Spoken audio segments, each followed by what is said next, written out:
Bienvenue sur Change and Chill, le podcast où l'on parle de changement simplement. Je suis Olivier My et avec mes invités, nous explorons comment le changement peut être une force positive dans nos vies. Des histoires inspirantes avec une touche de légèreté. Dans ce nouvel épisode, j'ai le plaisir d'accueillir Benoît Darroux. Salut Benoît. Salut Olivier. Comment vas-tu ? Ça va plutôt bien. Plutôt bien, on a du soleil. Malgré la petite chambre d'hôtel que j'ai réservée pour pouvoir enregistrer avec toi. Oh oui, ça convient bien.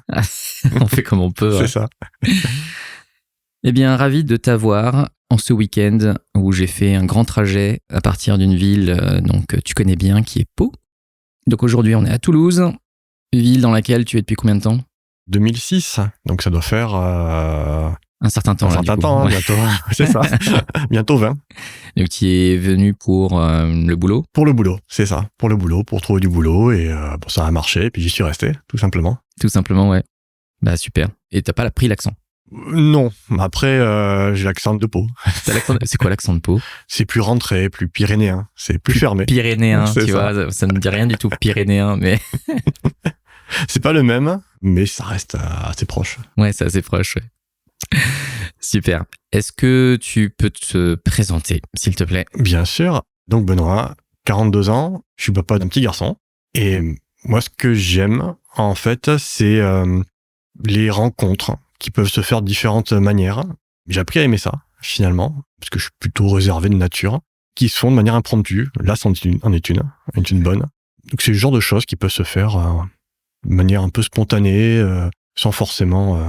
qui est derrière quelque chose d'important, ou voilà, ça peut être... Il n'y a pas d'enjeu particulier. Il n'y a pas d'enjeu, voilà. Une petite rencontre.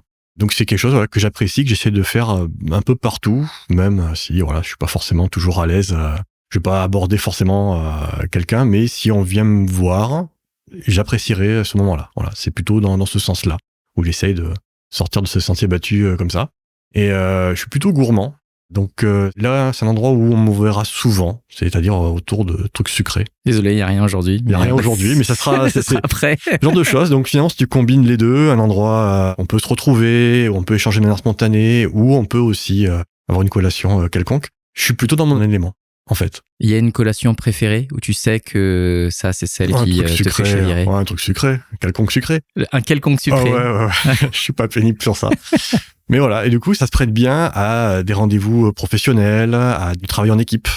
Donc, on en parlera après, mais ça s'y prête plutôt bien, finalement, ce genre d'événement qui fait qu'on peut lier des liens peut-être un peu différents. Et là, je suis à l'aise, du coup, pour ce genre de choses. Et justement, tu disais que tu étais plutôt réservé, c'est-à-dire que tu l'es toujours. Et qu'est-ce qui t'a amené à faire la démarche de te dire, tiens, je vais aller rencontrer un peu plus des gens ? Il n'y a pas forcément de volonté de rencontrer plus. C'est plutôt via les activités un peu à côté, comme la musique, où finalement, pour faire de la musique, tout seul c'est bien, à plusieurs c'est mieux, mais pour jouer à plusieurs, faut s'écouter. Donc faut écouter l'autre. Normalement en tout cas.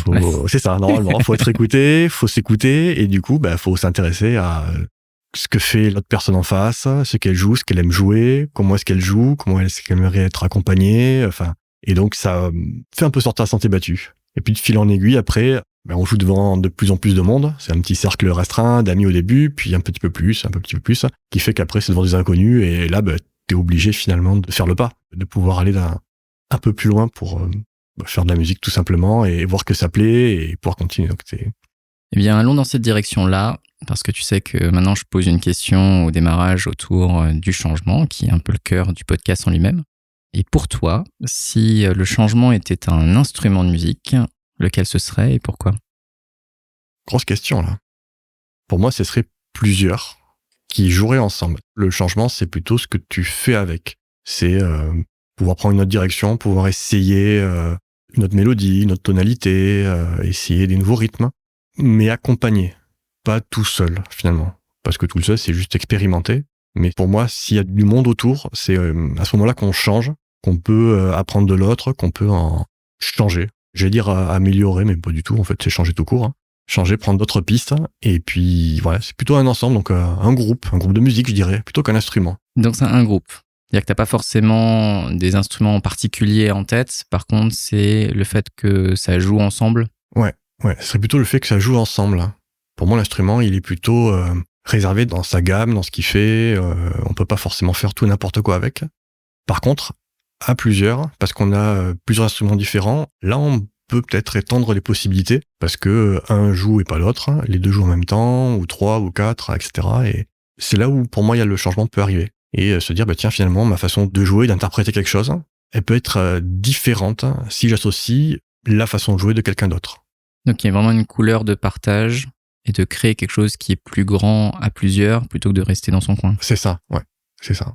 C'est vrai que c'est une manière de voir le changement que je trouve intéressante parce que c'est vrai que les autres nous renvoient quelque chose.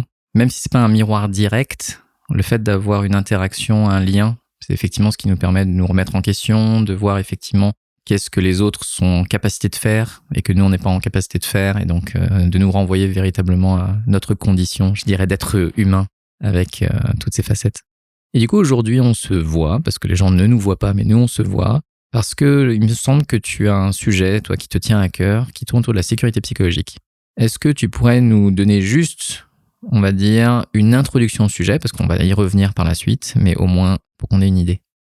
Une introduction pour démarrer, en fait, à comprendre ces choses-là.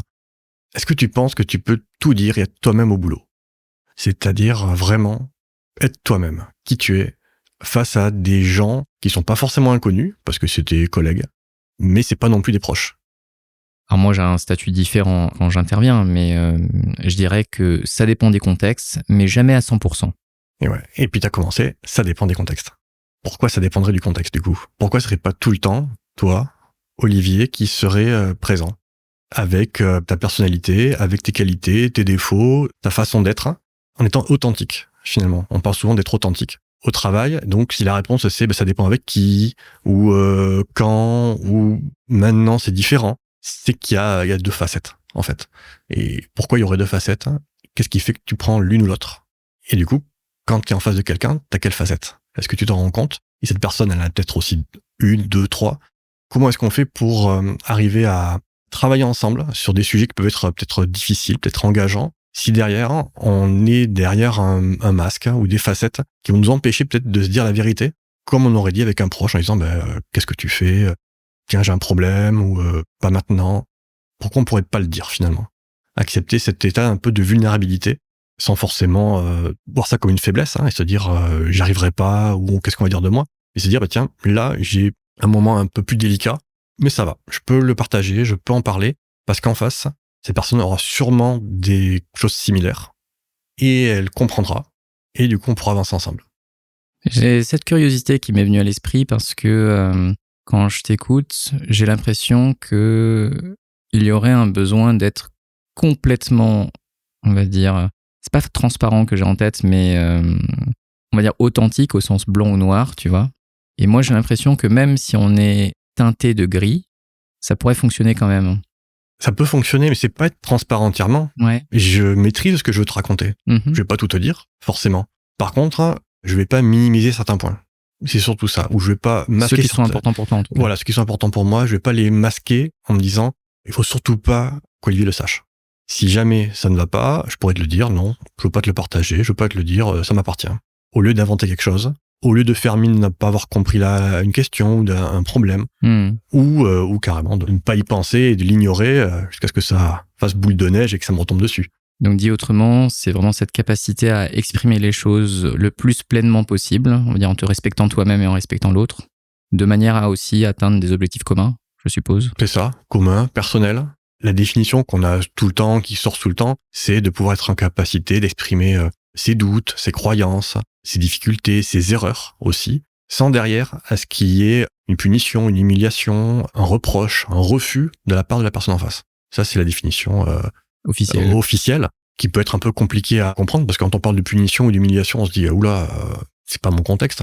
Alors que c'est beaucoup plus subtil que ça, l'humiliation et la punition. Et voilà. Alors peut-être qu'on le ressent pas comme ça, ou que c'est plus subtil. C'est là où on se dit ça me concerne pas. Alors qu'en fait, ça concerne tout le monde. Parce que ça peut être très subtil, et ça peut avoir des travers qu'on ne le voit pas, parce que nous-mêmes, on a des biais, on a des préjugés qui font que ce qui nous arrive nous paraît normal, alors qu'une autre personne trouverait ça vraiment odieux. Mais est-ce que cette autre personne viendrait me le dire? C'est pas dit. Pourquoi est-ce qu'elle viendrait pas me le dire?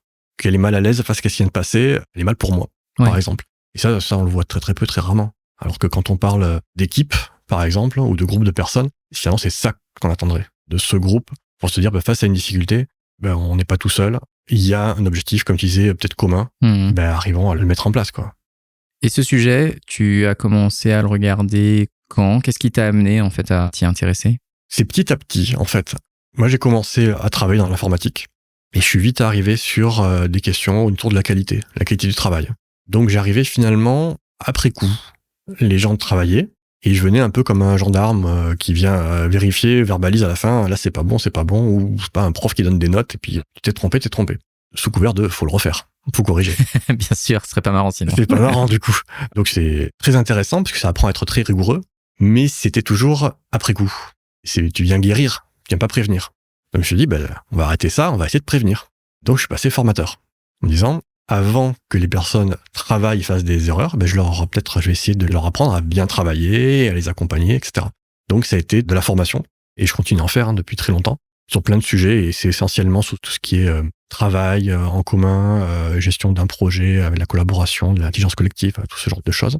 Et de la même manière, je me suis dit, c'est bien, je suis en formation, je donne mon cours, mais après, ces gens, ils deviennent quoi ? Qu'est-ce qu'ils font ? Ils ont appris à quelque chose, ils l'ont retenu, ils l'appliquent, ça leur a plu ou pas plu, peu importe. Mais s'ils ont besoin de faire quelque chose derrière, comment ils font ? Et je me retrouvais des fois à être sollicité en disant tiens, mais longtemps plus tard. Et ces personnes-là avaient parfois un peu dérivé de ce qu'ils voulaient faire. C'est pas trop grave en soi. Mais il manquait cet accompagnement. Du coup, je me suis dit, la formation c'est bien, mais il faut aussi faire de l'accompagnement, donc du coaching.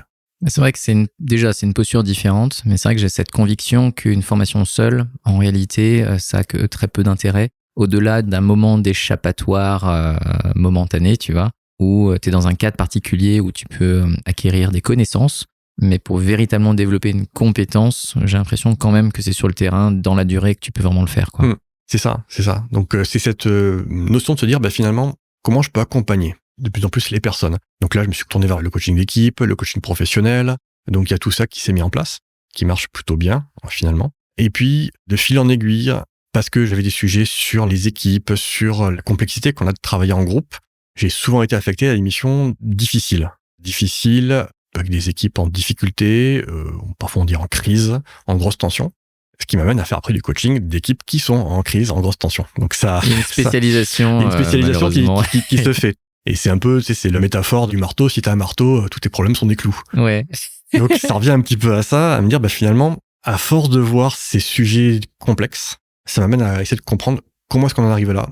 Parce que oui, on a parfois des pratiques ou des astuces ou des outils qui nous permettent de, face à quelque chose qui arrive, dire, tiens, voici ce qu'il faudrait que tu fasses, voici quel outil tu pourrais utiliser, est-ce que t'as pensé à faire ça? Mais il y a tellement de subtilité et de non-dits que ça suffit pas. Et donc, à force d'accompagnement, finalement, je me rends compte que les coachings, c'est bien sur le moment, à moyen terme, allez, et au bout de 2 mois, si c'est pas entretenu ou si il y a quelque chose qui se différent, qui se fait, que tout revient en arrière. Et c'est là où je me suis dit, il y a un truc en plus. Il y a un truc en plus que je ne comprends pas. C'est pas uniquement avec de l'outillage, ce n'est pas avec de la formation, l'accompagnement que j'y arrive. Il y a un truc plus subtil dans la relation entre les personnes. Et ça, du coup, c'est important, c'est la sécurité psychologique. C'est un domaine qui est étudié depuis les années 60, en fait, avec Carl Rogers et consorts. Ça a vraiment été étudié, un peu plus médiatisé dans les fins des années 90, avec Amy Edmondson. Et finalement, c'est resté quand même quelque chose de niche, parce qu'on ne veut pas forcément y aller. Ce qui est marrant, c'est-à-dire que comme tu le dis, développer un geste, j'amène des outils, j'amène des trucs qui sont externes à soi, au final, ça paraît toujours pétillant, les gens sautent dessus, mais au final, ça remet pas en question la base, qui est le travail finalement quotidien des gens, c'est d'interagir, de communiquer, de travailler ensemble, finalement, parce que finalement, la réussite d'un projet, c'est rarement un problème d'outils ou de méthode, c'est souvent un problème de personnes. Entre elles, en tout cas. Entre elles, ouais, c'est ça.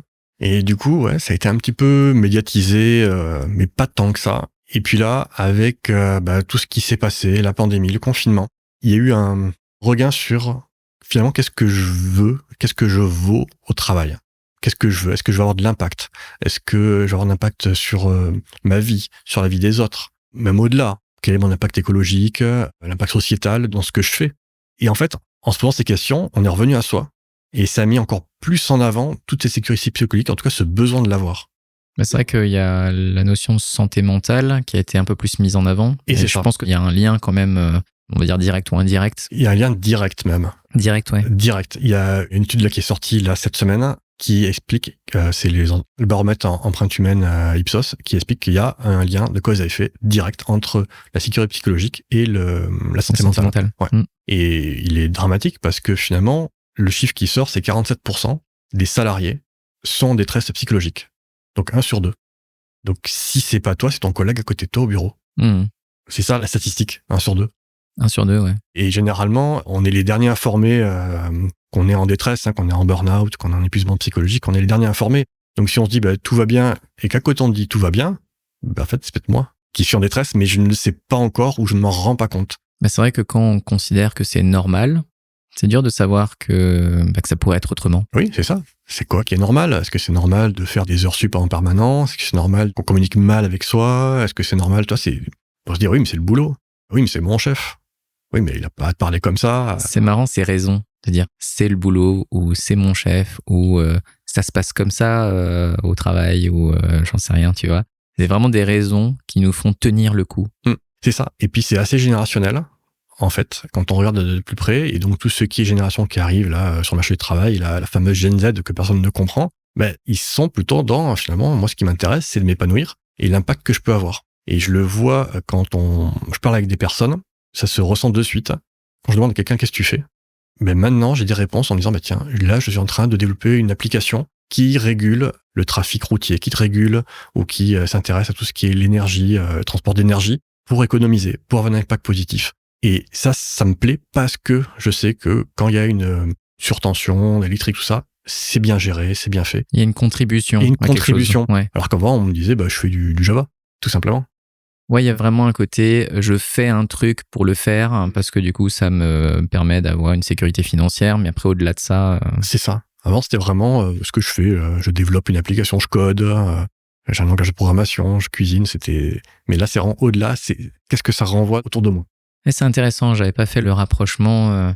C'est vrai qu'aujourd'hui, j'entends un peu plus de personnes qui, soit qui sont pas à la Gen Z, mais qui du coup transforment leur discours, parce qu'on sent que c'est aussi plus d'époque, de se dire on veut faire moins et on veut faire bien. Est-ce que je suis aligné avec mes valeurs? Est-ce que le matin quand je me lève, j'ai l'énergie pour faire ce que j'ai à faire?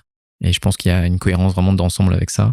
Et pourtant, on navigue entre au moins 2 mondes, parce qu'il y a toute une partie de la population qui est encore dans ce monde du baisse la tête et fais ce qu'on te dit, et au pire des cas, c'est le boulot. Et du coup, je sépare pro et perso. D'ailleurs, ça revient un peu à ce débat-là, où les personnes finalement détournent la tête, alors qu'elles pourraient être épanouies des 2 côtés. C'est ça. C'est le fameux, métro, boulot, dodo, comme on dit. Bon, ça paraissait normal. À une époque, c'était le slogan. Bon, on disait, c'est comme ça. Maintenant, avec le télétravail, le métro, tu peux t'en passer. T'es pas obligé. Le boulot, ça peut être différent. Et finalement, on se rend compte que cette partie dodo, ce temps pour soi, il est en 3e position, alors qu'en fait, on a envie de le mettre plus en avant. Et donc, c'est pour moi c'est dans l'air du temps, de se dire, les gens veulent prendre soin d'eux en premier. Et donc, toutes les injonctions autour du travail, de bien travailler, être content au travail, le bonheur au travail, ça marche plus. Ça marche plus du tout. Et donc, on te le renvoie très vite. Devant toi, si ça va pas, le conflit arrive très vite. Et c'est souvent lié à une frustration, parce que dans l'environnement où on est, finalement, il y a une demande qui est pas forcément comprise, qui est derrière ce concept de sécurité psychologique, mais qui est jamais adressé. Et là, il y a quelque chose qui bouillonne, finalement. Je trouve, moi, dans les entreprises, dans les gens qui travaillent, les salariés, il y a quelque chose qui bouillonne où on a envie de faire quelque chose de différent, mais on comprend pas quoi. On met pas forcément les mots dessus. Et les mots, c'est ce contexte de sécurité psychologique.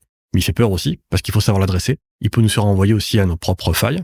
Est-ce que tu as envie de te montrer vulnérable? Ça dépend de ta position hiérarchique, par exemple. Un chef, est-ce qu'il a le droit de le dire je sais pas, autour des équipes? Et c'est pour ça que j'aime bien la notion de droit. Oui. Parce que quand tu parles de droit, tu parles de devoir d'une manière générale. Et la question qui se pose, c'est en quoi se montrer vulnérable peut avoir une utilité d'ensemble, au-delà d'être un droit ou un devoir, tu vois. Pour moi, c'est pas tellement un choix, on va dire, absolu, quoi. C'est pas absolu, c'est difficile, mais si en face de moi, j'ai quelqu'un qui me dit je sais pas, ou j'ai un problème, est-ce que tu peux m'aider? Mais peut-être que quand moi, je saurais pas, je vais par mimétisme me dire, tiens, cette personne s'est autorisée à dire qu'elle savait pas, alors que c'est un grand chef d'entreprise. Peut-être que je peux dire aussi, moi, que je sais pas. Parce qu'il a pas su, moi non plus, on est tous humains. Et du coup, finalement, c'est ce genre de message-là qui peut être important dans une équipe, dans un groupe quelconque. De dire, quand on sait pas, au lieu de partir dans une direction tête baissée ou de tous fantasmer autour de l'illusion qu'on savait faire les choses, et à la fin se rendre compte qu'on ne savait rien, dès le départ, dire, en fait, on sait pas faire. Et je pense que ce que tu évoques est important aussi, c'est que il y a cette illusion qu'on peut tout prévoir et qu'on a toutes et tous toutes les compétences pour faire tout ce qu'on a à faire, alors qu'en réalité, la complexité est bien plus grande que ça. C'est beaucoup plus gris que ça, quoi. C'est fichu. À réparer une voiture maintenant, faut un ordinateur. Oui, c'est ça. Si tu ouvres le capot, donc on comprend plus rien. Moi, je peux gonfler les pneus, mais le reste, c'est fichu. Et ça vaut pour tout. En fait, ça vaut absolument pour tout. Est-ce qu'on peut comprendre l'entièreté d'un concept? C'est pas dit à l'échelle d'une seule personne. Par contre, on a souvent l'illusion qu'on peut le faire, ou alors on veut donner l'illusion qu'on peut le faire parce que derrière, il y a une injonction à la réussite, ou parce qu'on a l'impression qu'on incarne une sorte de pouvoir ou d'autorité, donc ou de légitimité. Mais c'est vrai que je le voyais pas comme ça, mais c'est vrai que quand tu parles de l'injonction de la réussite, moi, ça résonne beaucoup avec moi parce que je fais le lien avec tout ce qui est perfection, excellence, tu sais, des trucs qui sont très, très lointains, où au final, tu te rends compte que finalement, ces gens qui arrivent à cet endroit-là ou qui sont étiquetés comme étant, tu vois, les champions olympiques ou les comme ça, il y en a que très peu parmi tous les gens finalement qui font l'exercice et qui peuvent avoir l'impression qu'ils n'ont pas de valeur parce qu'ils n'ont pas réussi à avoir la médaille ou j'en sais rien, quoi. Alors qu'en fait, tout ça reste quelque chose qui est utile. Alors, le sport, c'est utile à sa manière, tu vois, mais toutes les personnes qui sont pas forcément excellentes, la question qui se pose, c'est est-ce qu'on a besoin d'être excellent pour apporter ce qu'on a besoin d'apporter dans le monde? Parce qu'aujourd'hui, la nature, elle cherche pas à être excellente, en fait, elle cherche à vivre ensemble, en harmonie, mais trouver son chemin. Et exactement, ouais. Et puis la métaphore du sport, elle est importante parce qu'on la prend souvent, mais souvent on voit pas toute la globalité. Parce que le sportif de haut niveau qui a sa médaille d'or, il avait une équipe derrière qui, eux, n'ont pas la médaille d'or, à qui il s'entraînait, qui lui ont peut-être dit ce qui n'allait pas, qui ont pu lui expliquer pourquoi est-ce que cette course-là, si il court, il n'a pas été bon, qui ont peut-être pu le défier ou le faire progresser dans sa pratique, parce qu'ils pouvaient lui dire « t'as pas été bon, t'es nul », ou c'est pas comme ça qu'on fait, ou là je t'ai trouvé mou, va te reposer. Ce genre de choses, même si ça peut être un peu cru comme ça. Ouais, bien sûr. Finalement, c'est ça qu'on attend d'une équipe. Donc, entre sportifs, on peut très bien peut-être avoir ce regard-là, mais en tant que salarié, on pourrait très bien dire, tiens, t'as l'air fatigué, laisse-moi faire le boulot, peut-être, sans forcément dire, je te le prends, ou je fais ça parce que tu ne saurais pas le faire, juste, je fais attention à toi, ou va te reposer, ou très simplement, t'as eu une journée difficile, ou une altercation peut-être complexe, je viens t'aider pour la prochaine. C'est tout ce genre de choses, en fait, qu'on pourrait attendre, qu'on attendrait, en tout cas, d'une équipe de sportifs, un groupe de basketball, de footballeurs, etc., qui viendraient chercher ça, qu'on retrouve pas forcément dans le travail. Mais c'est ça que je trouve fou, c'est que on a du mal à transférer le contexte. C'est-à-dire qu'aujourd'hui, c'est totalement acceptable d'avoir un coach quand tu fais du basket, quand tu fais du foot. C'est presque, tu pourrais te dire que si tu n'avais pas de coach, tu es peut-être voué à l'échec parce que tu n'es qu'une somme d'individualités qui essayent de faire des trucs, quoi, tu vois. Alors qu'en entreprise, le fait de se faire accompagner, il y a un petit peu ce côté je suis faible, je suis pas, voilà, je crois que c'est toujours d'actualité aujourd'hui, enfin c'est la vision que j'avais, mais c'est toujours ça, je pense que tu le vois toujours. Alors qu'en fait, la présentation de dire mais si je vous accompagne, c'est parce que vous pourriez être une équipe de sportifs de haut niveau et les équipes de sportifs de haut niveau sont accompagnées parce que justement, c'est une manière de regarder le processus, de regarder ce qui se passe pour vous laisser finalement la place sur ce qui est vraiment important et vous focaliser dessus. C'est toujours ça, hein. Je suis toujours contacté quand c'est trop tard. Tu disais, ça allait mal, toi. Ça allait mal, et en fait, ça allait tellement mal que maintenant c'est un peu trop tard. Donc, vite, on met quelqu'un qui peut-être fera quelque chose, parce qu'on a tout essayé comme on pouvait, et puis en fait, là, il y a rien qui marche. C'est au pied du mur qu'on voit le mur. Et c'est souvent au pied du mur, ouais. C'est souvent ça, comme ça que ça passe, ouais. Et cette passion, si je puis dire, sur ce sujet des gens, c'est quelque chose que tu avais avant de faire le métier que tu fais aujourd'hui, ou c'est quelque chose qui est arrivé par la suite parce que tu disais que tu as commencé dans l'informatique et la qualité, donc un truc plus technique. Mais du coup, ce sujet des gens, est-ce que c'est une appétence que tu as toujours eu dans le passé? Pas du tout. Pas du tout. Non, pas du tout. Non, pas du tout. Je suis pas un grand communicant ou quand je dis que je suis réservé, je reste quand même réservé. Donc, on n'imagine pas que je vais aborder n'importe qui dans la rue pour raconter n'importe quoi. C'est pas du tout mon style. Hein. Je suis plutôt taiseux, en fait. Donc, j'écoute beaucoup. Ça, c'est aussi quelque chose qui m'aide énormément. Mais, fil en aiguille, c'est de se dire, là, j'arrive à apporter un peu une subtilité, j'arrive à apporter quelque chose de différent que juste de la technique. Parce que la technique, on peut l'apprendre tout seul, n'importe qui peut l'apprendre autour, d'autres personnes peuvent l'apprendre à l'enseigner à ma place, je suis pas garant de ça. Par contre, quand on parle d'écoute, quand on parle d'accompagnement, on met un peu plus de sa personnalité. Donc je sais que mon accompagnement est différent de celui d'un autre collègue que je peux avoir. Même si on a peut-être la même finalité, on va pas prendre les mêmes chemins. Et certains peuvent plaire ou pas. Donc avec ces petites nuances, finalement, il y a peut-être des personnes qui vont avoir plus d'affinité à travailler avec moi que d'autres. Parce que je vais pas être rentré dedans, par exemple. Un coach sportif, lui, va plutôt te booster, parce que c'est comme ça, finalement, qu'on peut... Il y a plus une tendance, effectivement, à être déjà dans le conseil, beaucoup C'est plus, ça. parce qu'il y a quand même un geste à répéter. Exactement. Mais c'est vrai qu'il y a deux choses qui me viennent à l'esprit quand tu évoques ça. C'est finalement, on met beaucoup de nous, en tant que personne, dans ce que l'on fait. Je dis on, parce que du coup, on fait le même métier au demeurant, dans la notion d'accompagnement, même si je pense quand même que c'est aussi le cas pour des développeurs, par exemple, Bien ou sûr. des gens qui font de la technique ou n'importe quoi, parce que typiquement, dans le monde de l'informatique, tu as ce que les gens mettent derrière du bon code et du mauvais code. Et ils ont une dimension artistique, disons, qui fait que c'est une expression d'identité, je trouve, qui est intéressante. Et effectivement, selon les profils, tu apprécies plutôt un style qu'un autre. Moi, ce qui m'a d'ailleurs toujours fasciné, c'est que tu peux te dire que c'est étrange que les gens aiment un autre style que le tien, mais en fait, il y a de tout dans la nature. Il y a de tout, hein, il y a de tout, c'est ça. Ça, c'est un premier aspect. Et le deuxième aspect que je trouve intéressant, c'est tout ce qui tourne autour de l'écoute que tu évoques. C'est-à-dire que toi, c'est quelque chose qui fait partie de ta personnalité. Tu es plutôt discret, donc naturellement, tu laisses plus de place aux autres. Moi, j'ai l'impression que l'écoute, c'est un truc qui malheureusement se galvaude un peu, parce que, pas que ça en enlève de sa valeur, mais beaucoup de gens disent il faut écouter, et beaucoup plus de gens en parlent que des gens qui le font. Et toi, qu'est-ce que tu vois aujourd'hui au quotidien à ce sujet ?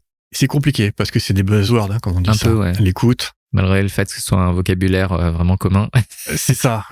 Écoute active. Écoute active. Ouais. Si tu me dis écoute active, bienveillance, entraide, franchement, trouve-moi d'autres adjectifs, parce que c'est pas avec ça, finalement, que je vais définir une activité ou un groupe. C'est des mots, tu vois, il y a des mots un peu comme ça, mots valises, mots qu'on trouve, qui, si j'accompagne une équipe et qu'on essaie de définir un cadre, définir des valeurs, je leur dis, vous n'avez pas le droit d'utiliser ces mots-là. On n'en fera rien. Évidemment qu'on est bienveillant. On ne crée plus que ça, quoi. Évidemment qu'on va essayer de s'écouter. Évidemment qu'on va essayer de s'entraider. On est une équipe. On va chercher vraiment à creuser un peu plus, parce que c'est pas ça qui va être, qui va donner une identité différente. Tout le monde va sûrement se retrouver là-dedans. Ça va faire l'effet Barnum et on va se dire, tiens, on a très bien bossé. Maintenant, on s'entraide tous de manière bienveillante. On va s'écouter. Ouais, ok. Mais comme les feedbacks, les retours, est-ce qu'on sait donner un retour à quelqu'un ? Puis est-ce qu'on sait le recevoir ? Ça, c'est l'autre pendant, parce qu'il y a souvent des formations pour dire, tiens, voici comment donner un retour. Donc, tu as des méthodes de communication non violente, de choses comme ça. Mais t'es d'accord pour en recevoir un quand on t'en donne un ? Peut-être que t'as pas envie de le recevoir. Déjà, premièrement. Et puis, surtout, est-ce que t'es capable de l'entendre ? Quand on te fait un retour, même s'il est bien fait, même si c'est positif, j'ai quelqu'un qui est en train de me dire que j'ai fait quelque chose de différent. Je peux l'interpréter comme étant quelque chose de mal en plus. Est-ce qu'on me remet à ma place ? Est-ce qu'on me recadre ? Alors que c'est peut-être pas l'intention, mais je le perçois comme ça. Et tout ça, c'est très subtil en fait. Et ça fait en fait partie de la sécurité psychologique. Et c'est différent de la confiance. C'est un truc qui, parfois, on met les deux ensemble. La confiance, c'est quelque chose que je renvoie aux autres. Moi, je te fais confiance. Donc, évidemment, si tu me fais un coup de travers, je te ferai un peu moins confiance. Mais ça vient de moi à toi. Je te fais confiance. La sécurité psychologique, c'est quelque chose que tu me renvoies. Je me sens en sécurité avec toi, avec ton groupe. Donc, c'est l'effet miroir, en fait. Donc, ça n'a rien à voir. Et c'est similaire, mais différent. C'est similaire et différent. C'est l'autre sens. Alors, je fais les gestes avec les mains, ça se voit pas avec le micro. Mais c'est dans l'autre sens. En fait, ça se renvoie. Et donc, dire à une équipe, elle se fait confiance, ça suffit pas. Parce que peut-être qu'on a tous confiance qu'on va pas se marcher dessus. Mais je vais pas faire un pas de travers parce que sinon, je sais que je vais me faire taper dessus. Je vais me faire taper dessus. Donc, je reste droit dans ma ligne, mais je vous fais confiance que vous n'allez pas dans la mienne. C'est différent de, finalement, je peux aller un peu à droite, à gauche. Et puis, tout va bien se passer. Il y a une nuance que je trouve importante parce que il y a une confiance, en tout cas dans la tâche. Par contre, il n'y a pas forcément la sécurité psychologique dans les interactions et dans, on va dire, l'ouverture de soi aux autres. C'est ça. Et c'est vrai que c'est un aspect qui me paraît important que tu évoques autour de... Il y a une intention qui parfois est positive au demeurant, c'est-à-dire que les personnes font du mieux qu'elles peuvent avec le niveau de conscience qu'elles ont et le niveau de connaissance qu'elles ont. Mais effectivement, dans un message ou dans un feedback, j'en parle parce que du coup, c'est un truc qui me touche particulièrement ces derniers temps, où on apprend effectivement aux gens à envoyer des trucs, mais je trouve que l'intention est pas toujours là. C'est-à-dire que il y a un peu une injonction du feedback qu'on commence à avoir. C'est bien de faire du feedback, c'est bien de faire des rôtis, tout ce genre de trucs-là. Alors que les gens n'ont pas la démarche qui vient avec. Au sens, si je le fais, c'est parce qu'il y a une volonté de ma part de t'apporter quelque chose de positif à toi. Même si le feedback est constructif, mon intention, normalement, est de t'apporter quelque chose qui va t'aider. Et pas juste juger. C'est ça. Et de te donner une note ou tu vois, tous ces trucs-là, je pense que y a plein de gens qui ont un peu oublié le fond de ce pourquoi on fait la chose. Et une conversation que j'ai eue il y a 2 jours à peine, je disais que au final, comme beaucoup de choses, c'est pas tellement l'outil qui importe, mais c'est la main qui tient l'outil. Et je pense que dans la sécurité psychologique, malheureusement, c'est aussi le cas, hein, c'est encore une thématique. Mais du coup, la question qui se pose, c'est comment est-ce que toi, tu t'assures que la main derrière l'outil fasse finalement plus de bien que de mal? Alors ça, c'est tout l'enjeu. C'est impossible à savoir. C'est impossible à savoir à moins de le demander, de prendre le temps d'être avec les personnes, avec les équipes. Ça prend un temps fou, ça prend des mois. Ça prend des mois pour avoir ce lien et savoir finalement si on fait bien ou pas. Évidemment, tu essaies d'avoir des retours. En fait, on en donne, mais aussi on te demande d'en avoir. Qu'est-ce que je fais de bien? Qu'est-ce que tu veux que j'arrête de faire? Qu'est-ce que je devrais ne plus faire? Ça doit être des choses qui doivent être partagées très régulièrement quand on accompagne. On le sait jamais, parce qu'on a toujours la bonne volonté, mais est-ce qu'on inclut bien toutes les personnes dans l'équipe? Comment on s'assure? Comment est-ce qu'on peut détecter ça? Et c'est vraiment sur la durée. Moi, j'ai un atelier qui m'avait marqué à une époque. Ça s'appelait le check-in, check-out. Ça paraît bête comme ça. Et ça prend, 1 heure, un peu moins d'1 heure. Et c'est à partir de 50 minutes que tu te dis, ouf, en fait, c'était là le truc. Parce qu'il a fallu 50 minutes pour installer. C'est comme si t'écoutes une musique et il y a 50 minutes d'intro. C'est exactement ça. Faut tenir, quoi. Faut tenir. Ça consiste à dire, tiens, ce matin, t'as commencé ta journée. Ce soir, tu l'as fini. Dis-moi ce qui se passe ce matin. Dis-moi ce qui se passe cet après-midi. Donc, je suis venu à pied. Puis je repars à pied. J'ai pris un petit déjeuner, j'ai mangé ça. Ce soir, je sors au cinéma. Voilà. Pendant 3 quarts d'heure. Des trucs un peu bateaux. Puis au bout d'un moment, ça commence à être un peu plus personnel, un peu plus engagé, on va dire. Et puis arrive la question, c'est entre-temps, tu fais quoi? Et avant, tu fais quoi? Et pourquoi c'est important? Et dans cette discussion-là, en fait, il y avait donc une personne qui parlait que le matin, elle allait à pied, le soir, elle rentrait pas directement chez elle, elle passait au café. Elle passait au café, elle prenait son enfant et elle allait s'arrêter au pub du coin, c'était une anglaise, au pub. Au pub avec le gamin pour OK. Et puis ça revenait souvent cette histoire. Et la question c'était, finalement, qu'est-ce que tu fais au pub? C'est bien, qu'est-ce que tu fais? Et là, on comprend qu'en fait, elle a un enfant qui a des troubles autistiques et c'est son sas avant de rentrer à la maison. Et en fait, tu te rends compte que ça et cette vulnérabilité explique à peu près tout. Pourquoi cette personne avait peut-être des moments de fatigue, des moments de stress. Et puis faire un peu plus attention, tu vois, à peut-être ménager à certains moments ou dans le discours ou dans l'inclusion. Quand on accueille ce genre de groupe, faire attention à avoir un mot déplacé parce qu'on connaît pas ou parce qu'on, sans faire exprès, tu vois, une banalité. Parce qu'on parle des gamins, ils sont tous pénibles, les enfants. Voilà. C'est pas la même pénibilité qui est renvoyée à ce moment-là avec cette personne et elle dit, non, le mien, il est pas pénible. Du coup, ça peut créer une scission dans le groupe en disant, ils pensent pas comme moi, je pense pas comme eux. Et du coup, je me sépare de ce groupe. Mais on le sait pas, on le voit pas, on le comprend pas. Alors évidemment, c'est très difficile d'être politiquement correct tout le temps, ça peut être très délicat aussi à gérer parce qu'on peut dire, tu mets des hashtags partout, faut plus rien dire. Mais au moins d'avoir conscience, c'est déjà un gros pas. C'est vrai que tu évoques un sujet, moi, qui me touche aussi beaucoup. Tu sais, ce sujet de l'inclusion de la diversité.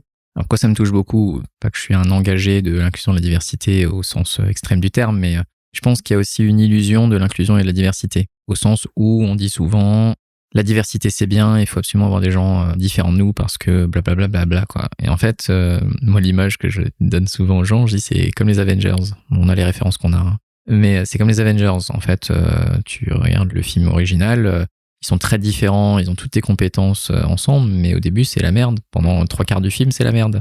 Jusqu'au moment où ils réussissent à avoir une mission commune qui va faire qu'ils vont unir leurs forces et que là ça va devenir intéressant.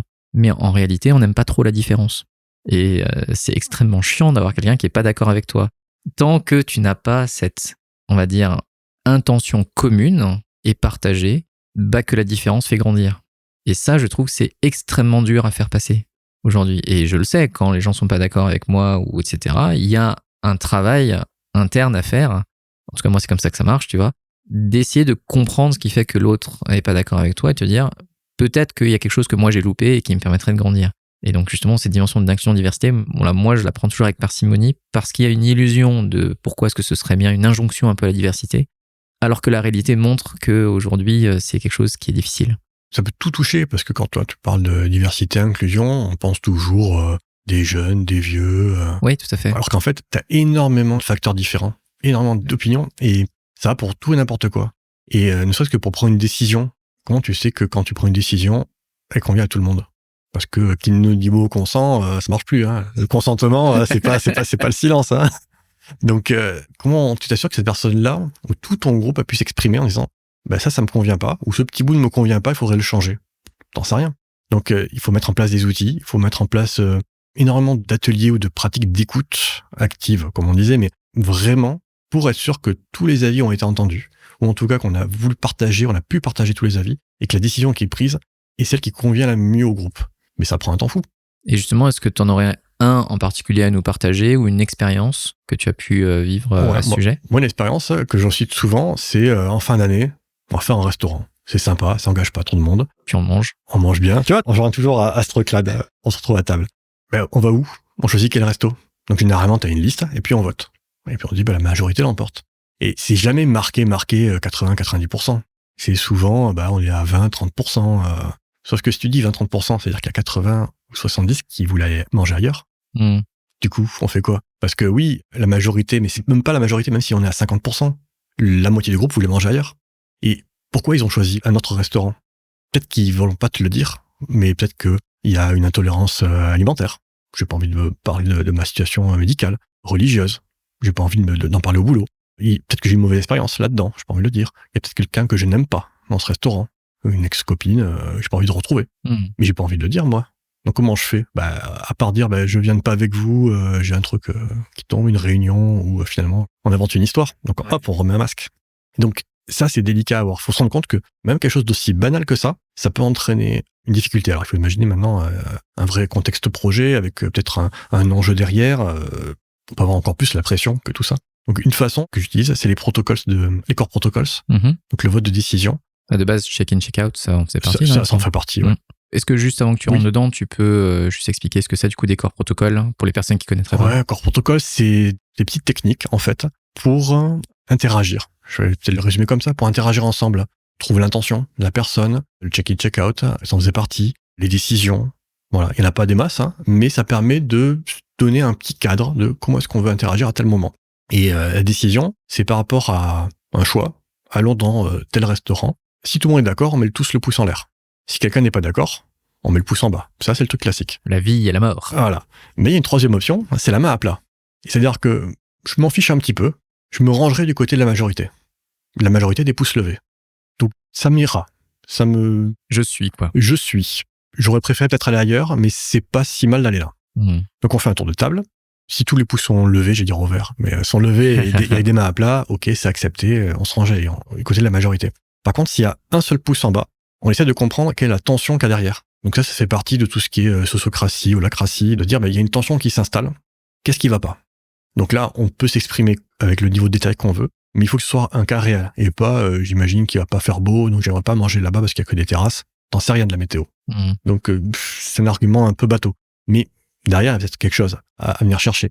En tout cas, qu'est-ce que ça m'évoque comme contrainte réelle à laquelle on pourrait pallier. Et une fois exprimé, on essaie de trouver une solution ensemble de qu'est-ce qu'on pourrait faire.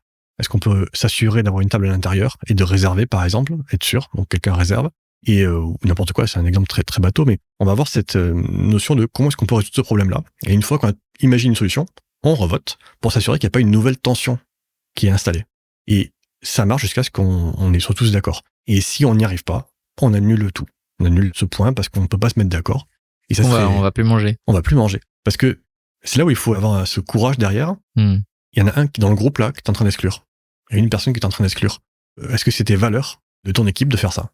Est-ce que c'est ça que tu veux incarner dans ton équipe? Que finalement on exclut quelqu'un. Et c'est pas grave. Et c'est dur, parce que finalement, c'est là où tu vois le côté très noir ou blanc. C'est-à-dire que tu te dis toujours le consensus, parce que là, du coup, c'est une recherche de consensus. Il y a une difficulté dans le consensus que moi, j'associe un peu à la perfection et à l'excellence parfois. C'est que du coup, à force de chercher le consensus, du coup, tu grèves l'ensemble Alors finalement, la diversité pourrait aussi s'exprimer dans le choix qu'il y ait un groupe qui aille à un tel endroit, un autre groupe qui aille à tel endroit, sans pour autant que ça touche une solidarité commune. C'est juste, on n'a pas réussi à se mettre d'accord dans ce cas-là. Est-ce que c'est OK pour tout le monde, du coup, que chacun aille vers ce qui le touche Exactement. le plus, etc. quoi. Mais il faut réussir à avoir la conversation. Il faut avoir cette conversation-là, il faut avoir l'espace pour le faire, il faut avoir le temps pour le faire. Ça prend du temps, en fait. Et c'est pour ça, en fait, qu'on veut des équipes petites. Oui. Parce que quand il y a trop de monde, après, ça fait trop de pouces ou trop de... Généralement, c'est ce que je ramène. Ça, avoir une petite équipe, c'est pas plus mal. Ouais. Mais c'est vrai que c'est un engagement différent. Alors que, et ça revient un peu à ce qu'on se disait avant, on pense au travail peut-être il y a quelques dizaines d'années, où il y aurait un chef qui décide. Voilà, on suit l'avis du chef, point barre, et on se tait. Parce que le chef a décidé. Ou l'expert sur le métier, parce qu'il a sûrement raison, c'est l'expert. Et j'ai souvent vu, moi, des confrontations entre des experts et puis des jeunes qui commençaient leur vie professionnelle. Ouais. C'est quoi, c'est insertion ou c'est juste démarrage dans la vie? Non, démarrage de la vie professionnelle, ils sortent des études. Et puis il y a un conflit pour des questions bêtes sur comment on doit faire telle et telle activité, faire le travail. Et puis ils se mettent pas d'accord. Et évidemment, la personne qui est experte dit « Mais attends, c'est moi l'expert, ça fait 20 ans que je bosse, tu me prends pour qui ?» Enfin, ça peut monter dans ces tours-là. Et à chaque fois, c'est plutôt la personne jeune qui a raison, parce qu'elle sort de l'école, elle a les dernières pratiques en tête, elle a essayé les dernières choses, et elle est au fait, en fait. Et donc quand elle propose quelque chose et qu'elle ose s'exprimer face à quelqu'un qui est expert, c'est qu'elle a quand même une réflexion derrière, elle est droit dans ses bottes. Elle se dit « Je vais oser parler, c'est difficile parce qu'en face de moi, j'ai un expert, il est pas d'accord, mais je tiens bon. » Généralement, cette personne-là a souvent plus raison parce que elle arrive à s'affirmer. Si on fait pas gaffe à ce genre de mécanique, du coup, on noie complètement tout cet environnement de sécurité psychologique et c'est très difficile après à remettre en avant parce qu'il y a cette notion d'autorité, d'expertise qui revient en permanence et on n'arrive pas à refaire surgir les voix un peu plus minoritaires, un peu plus disruptives, comme on dit des fois, ou en tout cas qui parlent de changement ou de changer la façon de voir les choses. Mais ça résonne beaucoup avec ce que je peux voir en entreprise aussi, qui est comment est-ce que les entreprises tuent les talents. Donc c'est un cas légèrement différent, mais qui est exactement le même au final, où tu as des gens qui viennent avec plein d'envie, peut-être avec une autre manière de faire qui vient justement de leur éducation, de leur sensibilité, et une culture qui était déjà présente et qui coupe les jambes. Non, fais pas ça, et non, fais pas ça, ou tu te fais punir parce que c'était pas comme ça qu'il fallait faire, ou on a toujours fait comme ça, etc. Et du coup, à force, les gens, ils ont plus envie. Et parce que justement, ils ont pas cette sécurité psychologique de pouvoir affirmer le pourquoi du comment, en fait, ils baissent la tête et alors ils font les yeux. On peut très bien se tromper. Enfin, je veux dire, il y a pas une des deux cultures qui est meilleure que l'autre, qui doit prévaloir. C'est juste que pourquoi est-ce qu'on n'en ferait pas une troisième qui mélange tout ça? Et sur le papier, tout le monde dit oui, c'est la bonne idée. Maintenant, comment on le fait? Comment tu démarres la journée pour l'inspirer? Il y a pas grand-chose qui est en fait écrit. Il y a très peu de choses qui vont te guider là-dedans. Et c'est pour ça que ça fait souvent peur. Ça demande de l'engagement, ça demande d'être empathique. Parce qu'on a envie d'être empathique. Est-ce qu'on sait l'être? Ça se travaille énormément, ce genre de choses. Et c'est pas à la portée forcément de tout le monde, ni de l'envie. Donc, c'est aussi délicat quand on voit, parce que je le vois de plus en plus. Après, je suis câblé là-dessus. Sur les réseaux sociaux, tout ce qui est sécurité psychologique, il y a beaucoup d'articles qui sortent en ce moment. Ça devient le buzzword qu'on voit un peu partout. Moi, je suis plutôt inquiet de me dire comment ça va être approprié. Parce que derrière, qu'est-ce qu'on rattache dessus? Est-ce que ça va être comme plein de modèles de travail sur lequel après ça dérive et ça devient un peu tout et n'importe quoi? Parce que ça demande de l'investissement de tous les côtés. Et actuellement, on est plutôt sur des modèles où on a envie d'avoir tout de suite. Et ça, le travail, l'investissement, la recherche, ou essayer de prendre du recul, on n'a pas forcément le temps de le faire. Et on n'a pas forcément un environnement qui nous permet de prendre ce temps-là. Donc, qu'est-ce que ça va devenir? Moi, c'est ce qui t'inquiète un peu, tu disais. M'inquiète un peu parce que je vois les accompagnements, ça se compte en mois ou en années. Est-ce que tu as envie d'attendre 9 mois, 10 mois, 1 an avant de te dire, tiens, il y a eu un changement? C'est très très long, c'est très très long. C'est long et ça coûte, entre guillemets, parce que le temps, c'est de l'argent. Tout, et c'est ça. Mais c'est vrai que tu abordes un sujet que je trouve aussi important, c'est donc la durée. Dans un monde, comme tu l'as évoqué, qui veut toujours tout de suite. Donc ça, c'est un aspect qui me paraît aussi important à évoquer. Le deuxième sujet, en vrai, j'en ai 3 maintenant, mais le deuxième sujet, c'est, tu disais, il y a plein d'études. Et moi, je suis assez critique des études, parce que du coup, tout est toujours contextuel, et on en fait souvent une généralité. Et parfois, dans ce genre d'études, qui est en fait très intellectuel, dans quelque chose qui pour moi est très émotionnel, parce que c'est très humain, on peut avoir tendance à regarder les choses de loin, sans vraiment mettre les pieds dedans. Et du coup, c'est facile de dire, maintenant parlez-vous, sans en prendre vraiment l'ampleur de qu'est-ce que ça veut dire de se dire les choses. Qu'est-ce que je vis à l'intérieur lorsque j'exprime ma vulnérabilité à l'autre? Quels sont tous les codes que je peux avoir, que je risque d'enfreindre? Cette notion de perdre la face, pour moi, est quelque chose qui est très importante. À quel point je risque de montrer une image de moi qui ne me plaît pas et qui peut-être pourrait ne pas plaire aux autres. C'est quelque chose qui est énorme dans une société des réseaux sociaux, justement. Qui crée des codes de voilà ce qu'on devrait faire ou ce qu'on ne devrait pas faire, quoi. Donc ça, il y a vraiment cette dimension-là qui me paraît être importante. Donc vraiment avoir la partie intellect et la partie, on va dire, émotionnelle. Et le troisième aspect que je pensais que j'oublierais entre-temps, mais en fait, il est quand même resté là. C'est vraiment cette dimension que communiquer et interagir, c'est un effort. C'est un truc qui, de plus en plus, je trouve, avec l'avènement des technologies, les technologies ont connecté les gens, mais ça en a enlevé de la proximité entre les gens. C'est facile d'envoyer un Teams ou un truc à une personne, mais aller lui dire en face que ce qu'il ou elle a fait n'était pas acceptable, c'est beaucoup plus dur. Et vraiment, je sens la partie énergivore, tu vois. Et donc, du coup, en fait, j'ai la flemme. Donc, tu vois, pour moi, il y a vraiment cette dimension temporelle, d'effort, et en plus d'humanité qui, moi, m'inquiète, parce que du coup, dans cette même logique de, tu vois, la perfection, ces trucs-là, en fait, c'est parce qu'on s'est mis en tête que ça existait, tu vois. De faire des plans très carrés, des trucs très beaux, quoi. Mais la réalité, elle est tout autre. Et puis cet effort qu'on ne voudrait pas faire, il est encore plus renforcé, parce que c'est pas ton but, peut-être, que le projet marche, parce que derrière, on a peut-être un objectif personnel. Tout à fait. Donc du coup, ça renforce le fait de dire, j'ai bien raison de pas le faire. Moi, ce qui m'intéresse, c'est de ma passion pour la poterie, pour autre chose, et puis voilà. Et puis, T'as une passion pour la poterie? Non. mais voilà, tu vois, ça peut complètement, en fait, être dans ce truc-là. Et finalement, renforcer notre propre conviction qu'on n'a pas besoin de faire d'efforts. Et que c'est l'autre qui va pas, et que c'est à lui de faire le premier pas. Alors qu'on pourrait, de notre côté, même si ça n'empêche pas l'autre de faire c'est un peu l'œuf ou la poule. C'est ça. Effectivement. Qui est-ce qui doit commencer? C'est à lui de commencer. Ou à elle de commencer. Pourquoi est-ce que je le ferais? Mais c'est vrai que quand tu l'évoquais tout à l'heure, j'ai l'impression quand même que lorsque tu as un positionnement de hiérarchie, c'est quand même pas mal de commencer. Ah oui. Ce qu'on dit généralement, ou ce qui est plutôt acté, c'est que ce sont les personnes qui ont une position de manager, de leader, qui doivent montrer ce premier pas. C'est à eux de faire le premier pas, à eux d'instaurer cette culture, de marquer le changement et de le verbaliser et vraiment d'en faire la promotion. Parce que je vois quelqu'un le faire, qui en plus a une position dans laquelle il ne devrait pas le faire ou il ne le fait pas souvent, que je comprends qu'il y a un changement d'état d'esprit. Ça marche vraiment comme ça. Et ça se ressent de suite. Quand il y a un manager qui a vraiment cette posture-là, cette posture différente, on voit qu'il y a vraiment un changement à l'égard des personnes. Et souvent, on essaie d'évaluer, tu vois, quand j'arrive avec une équipe, son niveau de sécurité psychologique. Il y a des termes comme ça qui reviennent tout le temps, quoi, d'index. Et on a souvent une mauvaise image, une mauvaise mesure de ce qu'on est. En fait, il y a Timothy Clark qui, lui, étudie ça pareil, comme Edmondson depuis les années 90, qui, lui, établit une échelle de 4 niveaux. Enfin, il y en a 5, et le niveau 0, c'est l'exclusion. Dans l'équipe, t'as pas le droit de parler, t'as pas le droit de faire quoi que ce soit. En fait, il prend une échelle sur ton niveau, à quel point tu es capable de t'exprimer, à quel point, une fois que tu t'es exprimé, t'as été écouté. Et donc, on met comme ça sur cette échelle-là différents niveaux. Donc, évidemment, si on t'écoute pas et que t'as pas le droit de parler, c'est l'exclusion, point barre. Et on arrive à l'inclusion quand on a la capacité, face à un problème, de pouvoir commencer à s'exprimer, à apporter un peu de l'eau au moulin. Après, le deuxième niveau, c'est quand on commence à apprendre. On se dit, tiens, je suis en train d'apprendre des autres. Je m'exprime, mais je m'enrichis. Après, il y a le niveau contributeur, où face à un problème, je contribue à la solution, je la fais avancer. Et le dernier, c'est le niveau challenger, c'est, il y a un problème, il y a une solution qui est donnée, moi je t'en donne une deuxième, et c'est ma deuxième solution qui est actée parce que, en fait, elle a convaincu les autres, elle a convaincu le groupe que c'était quelque chose de différent. Donc on a une échelle comme ça, de 0 à 4. Et souvent, je demande aux gens, tu penses être à combien? T'as souvent du 4. Très bien, on vérifie. Et en fait, moi, je pose 5 questions. Il y a 5 petites questions. Pour montrer à quel point ça peut être personnel, je demande pas forcément aux gens de me donner leur réponse. Je leur dis juste, réfléchis à la réponse, tu le notes sur un cahier, et puis tu fais ton calcul. Et après, je te poserai des questions un peu pièges, mais gentilles, mais tu répondras dans ta tête. Et en fait, il y a ce côté d'anonymat qui est très important en sécurité psychologique. Donc, si on veut pas s'exprimer, parce que le climat ne le permet pas, on le donne pas.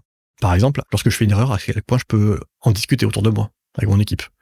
Donc, 0, je peux pas m'exprimer, surtout pas. 4, il y a presque un poster à Wall of Fame des erreurs toutes les semaines qui est mis à jour. On peut célébrer les erreurs. Est-ce que face à, je peux demander de l'équipe, est-ce que je peux demander de l'aide à mon équipe? Donc 0, jamais. 4, je peux demander ce que je veux. Est-ce que je peux parler de sujets difficiles avec cette équipe? pareil. On s'évalue comme ça. Alors, on peut avoir les nuances, 1, 2, 3, 4, comme on veut. Est-ce que mes talents et mes ressources sont utilisées? Mes compétences sont utilisées à bonne échelle? Pareil. Et je crois que j'en ai dit 4, il en manquait une. Alors là, de tête, tac, tac, tac. C'était le plus important probablement. C'est sûrement le plus importante. En tout cas, c'est simple. Hein. Après, on fait la moyenne des chiffres. Dans 20 minutes, ça va être c'est bon, j'ai retrouvé la quatrième. C'est sûrement ça. Après, on fait juste la moyenne de ces notes-là. Et on prend l'unité, on enlève la virgule. Et l'unité, c'est le numéro de niveau où on est. Donc, 1, je parle, 2, j'apprends, 3, je contribue, et 4, je change. Si tu veux avoir 4, il faut avoir mis 4 partout. Mais souvent, on est plutôt à 3, à 2. On s'en rend compte à ce moment-là. Et ma question piège, c'est, une fois que tu as calculé, si tu devais donner ta note et la partager à ton équipe, ils en penseraient quoi? Ils seraient d'accord avec ta note? Et c'est là où, de suite, tu bugs en disant, ah, mais ça, j'en sais rien. Et je sais pas, moi, ce qu'ils auraient mis. Moi, je mets 3, 4, mais peut-être qu'ils mettent 1 ou 2. Ou je mets 2 parce que je suis des pessimistes et peut-être qu'ils sont contents. Non. En fait, on en a jamais parlé. Et c'est ça, en fait, le petit déclic généralement qui sort. Il va dire, mais pourquoi je n'en parlerai pas de ma note à l'équipe? Et donc, j'invite à chaque fois tous les gens en disant, mais tiens, partage ta note et vois derrière ce que ça en renvoie. Ne serait-ce discuter, bah tiens, on a la même. Pourquoi tu l'as mis? Pourquoi tu as mis 3 comme moi? Et peut-être qu'on a mis 3 pour des raisons différentes. Et c'est ça, en fait, qui va enrichir la discussion et se rendre compte que peut-être qu'on est en train de faire ou ne pas faire quelque chose qui pénalise quelqu'un. Et donc, on ramène à nouveau cette histoire d'inclusion, d'inclusivité. Enfin, tout ça, ça se mélange, se reboucle. Et si tu es en position de manager, de leader, de chef de projet, et que tu inities ça, en fait, tu donnes implicitement à l'équipe l'autorisation de le faire aussi. Et donc, d'aller chercher d'autres choses dans ce sens-là. De faire attention au temps de parole, sans forcément dire t'as 1 minute, 2 minutes chacun. Ça peut aller très loin. Même le temps de silence. Quand tu as un atelier où tu donnes 1 minute à chacun, enfin un tour de table, chacun 1 minute, et tu as quelqu'un qui te dit, bah bon, moi j'ai rien à rajouter, très bien, ben on va attendre la minute. C'est ta minute. C'est ta minute, donc on va l'attendre. On va pas te la retirer. Elle a de la valeur. Elle a de la valeur. Si tu veux pas parler, tu parles pas. Mais c'est ta minute. Ça peut aller jusque là, en fait. Alors ça peut être un peu dérangeant. Ça peut paraître gnangnan ou enfin tout ce que tu veux, mais finalement, tu sens que tu as la valeur comme tout le monde et que si tu peux très bien dire, bah, c'est ma minute, j'attends, merci de respecter mon temps de parole. Ouais, mais ça marque que c'était ton moment. Et que, comme tout le monde, tu avais le temps de t'exprimer. Tu as décidé de rien dire, c'est ton choix, mais du coup, on respecte ce choix entièrement. Et pas, bon, bah ok, c'est bon. Mais je trouve que c'est vrai que c'est la difficulté de l'exercice où on voit l'intention de ce pourquoi on fait ça, et en même temps, on peut mettre l'autre personne dans une situation inconfortable de devoir rester pendant 1 minute, alors qu'elle voulait peut-être pas s'exprimer ou j'en sais rien, tu vois. Mais effectivement, l'idée, en tout cas, c'est de redonner de la valeur aux personnes dans la diversité des avis qu'ils peuvent avoir, quoi. Ah ouais, par contre, tu l'expliques, hein, parce que si tu dis non, on attend 1 minute et que t'as pas expliqué pourquoi, le comment, la signification derrière, oui, c'est très très malaisant d'attendre, de regarder, qu'est-ce que je me dis. Ah oui, c'est juste qu'effectivement, là où je trouve qu'il y a toujours une subtilité qui est difficile à jauger, et moi-même je suis pas parfait, mais on fait du mieux qu'on peut, encore une fois, c'est que j'ai cette conviction que le sens, on peut pas vraiment le donner, enfin on peut quoi, on donne le sens, mais c'est vraiment quelque chose qui se construit. C'est pas parce que j'ai expliqué un truc que ça justifie l'action derrière ou que ça va pas être vécu comme justement une contrainte de prisonnier ailleurs. Et je trouve que c'est la difficulté et la beauté, je pense, du métier que l'on fait, qui est d'accompagner les gens. Et c'est aussi, je pense, on va dire la difficulté, je vais rester sur ça, des êtres humains qui ont une complexité qui est beaucoup plus large que simplement un modèle qui va nous expliquer comment les gens peuvent se sentir mieux, tu vois. C'est ça. Et ça se construit. Je pense que le plus beau feedback qu'on m'a fait, c'était de dire que quand j'accompagnais quelqu'un ou quand je donnais une formation, on était comme dans un cocon. Ça m'a vraiment touché quand on me l'avait dit, parce que c'était ce que je voulais. C'était exactement ça l'intention. C'est quelque chose que j'avais ressenti avant de devenir formateur, par un de mes collègues là qui est décédé, qui était formateur, et en le voyant faire, je me suis dit, je veux faire comme lui. C'est comme ça que je veux former. Et après, c'était pas un collègue à l'époque. Et ça en est devenu un, de travail, et puis on sortait et tout, et finalement, ça m'a donné cette couleur à mes accompagnements, je me suis dit, c'est ça que je veux faire. Et quand on me l'a renvoyé, je me suis dit, c'est bon, je suis authentique, cohérent dans mon accompagnement. C'est vraiment comme ça que je veux être et c'est comme ça que j'arrive à transmettre. Et c'est parce que j'instaure ou je pense en tout cas instaurer cet environnement un peu plus de cocon ou de bulle où il peut se passer des trucs, il n'y a pas de souci, je garde la bulle, elle va pas exploser, que du coup on peut se permettre d'avoir des cadres un peu comme ça, différents sur, on va pas parler pendant 1 minute, on respecte ta parole sans que ce soit malaisant.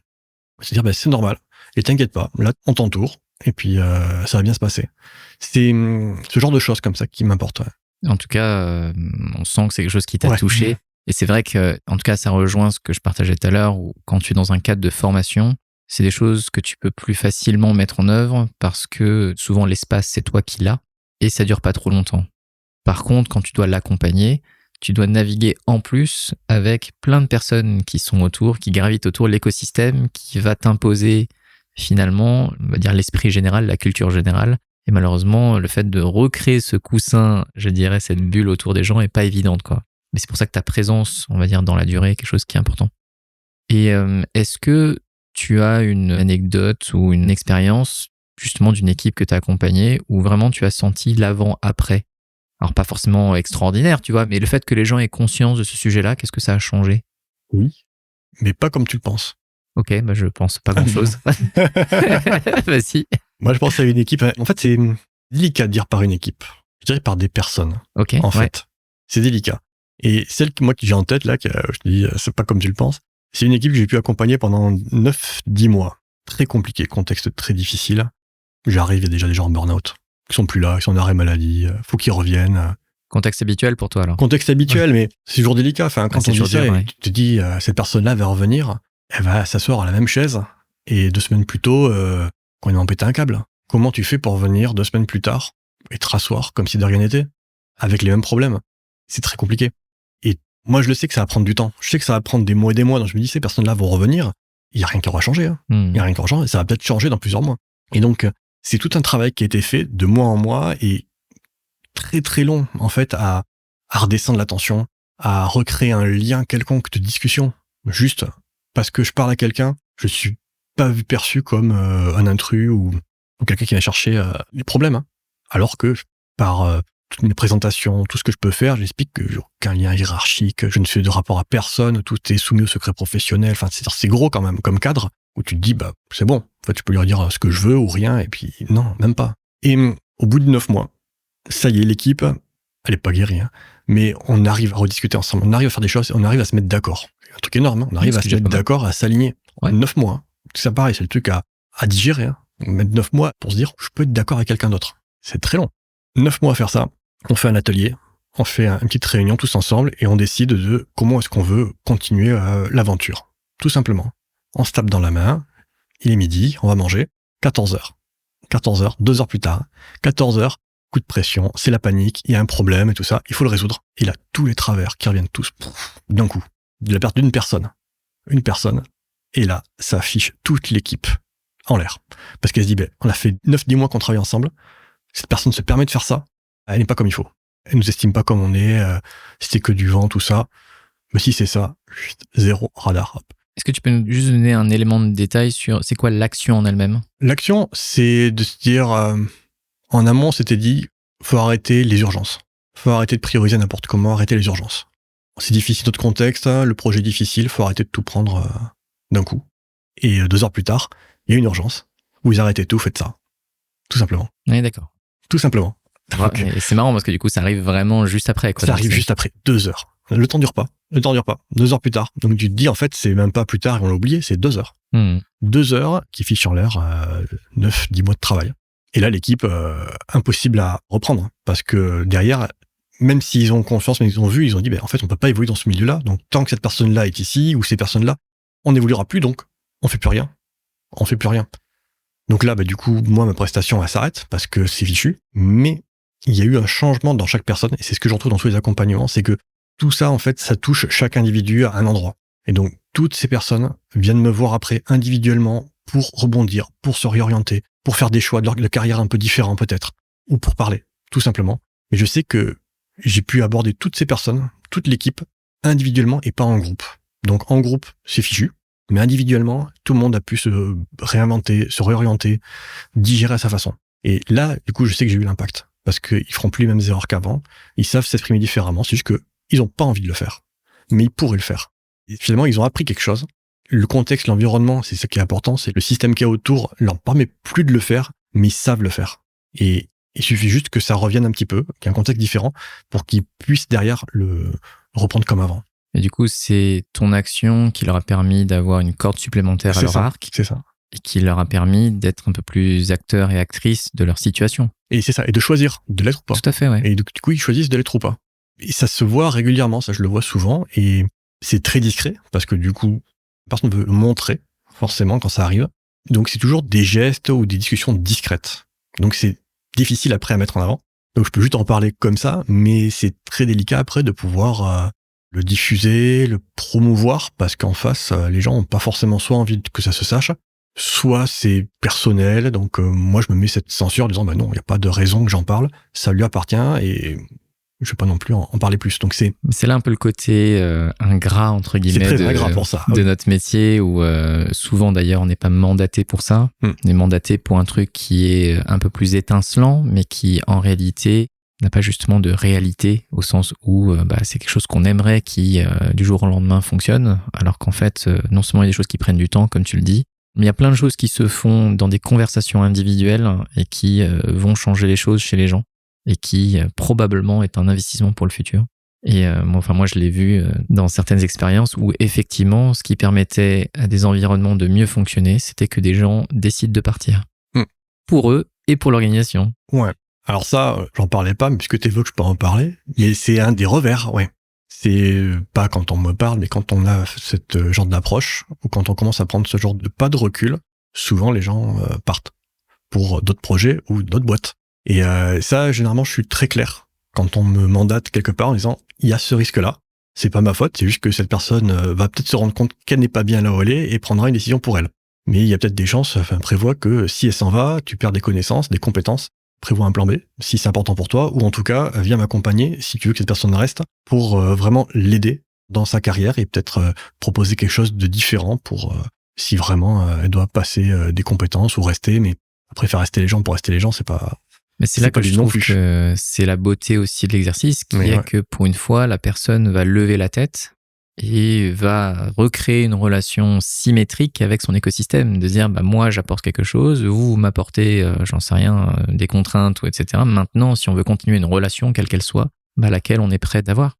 Donc c'est vrai qu'après, quand on regarde que le résultat, c'est un peu bizarre. Benoît il est arrivé, l'autre il s'est barré, mais en réalité, c'est plutôt une corrélation qu'une causalité. C'est ça. Et puis dans ma façon d'aborder, moi j'aborde beaucoup tout ce qui est autour de l'émotion, et puis des valeurs et des croyances qu'on peut avoir.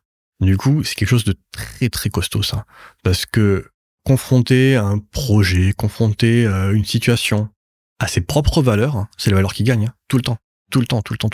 Donc il y a rien de plus fort que ça. Donc finalement, si le projet ou la solution qu'on propose n'est pas suffisamment à la hauteur, c'est les valeurs qui vont l'emporter. Si on n'a pas fait un travail dessus pour les déterminer, pour les partager, on vole à vue, on sait pas où on va, et on va peut-être avoir quelqu'un qui s'en va et on ne comprendra pas du tout pourquoi. C'est vrai que, comme tu le dis, le fait de nommer est déjà important, parce qu'au moins tu peux les communiquer. Sinon, tu sens juste qu'il y a un problème, mais tu n'arrives pas à tellement l'exploiter et pouvoir en parler. Mais en tout cas, ça fait partie de cette capacité à exprimer les choses sans avoir la crainte d'être jugé, blâmé, humilié ou puni. C'est ça, exactement. Ah, t'as le combo. J'ai le combo. Tu vois, j'ai bien retenu depuis le début. Le quatuor. Mais c'est vrai que nommer, c'est les vocabulaires, question de vocabulaire. Est-ce qu'on sait nommer ses sentiments? C'est des choses comme ça très bateau. Puis en fait, non. On a souvent des émotions, j'ai peur, je suis content. Mais t'as des nuances ou pas? Et est-ce que tu vois la nuance dans l'autre? Est-ce que tu arrives à comprendre? Et toi, même si on ne voit pas la nuance, quand ça t'arrive, comment tu te comportes? On n'en parle jamais de ça dans une équipe. Alors que souvent, alors moi dans mon milieu, c'est de l'informatique, c'est des ingénieurs, on va surtout réfléchir à des problématiques pour trouver une solution. Donc c'est jamais trivial. Comment on fait du coup pour se mettre à la place de l'autre quand l'autre sèche, n'y arrive pas?